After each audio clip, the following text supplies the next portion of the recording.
A large university marching band has a drum line with 46 members. The band director is considering purchasing new snare drums for all members at a cost of $237 each.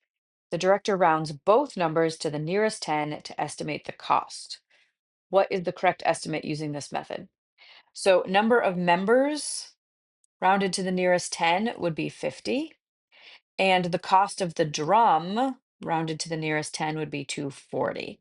So I'm going to multiply 240 times 50. So it might be easier than doing the algorithm to say, well, I could multiply by 100 and then divide it in half. So that would be 2400 divided by 2 is 1200. Um, oops, 12,000. Yeah, 2400 times 100 is 24,000 divided by 2 is 12,000. So that's D.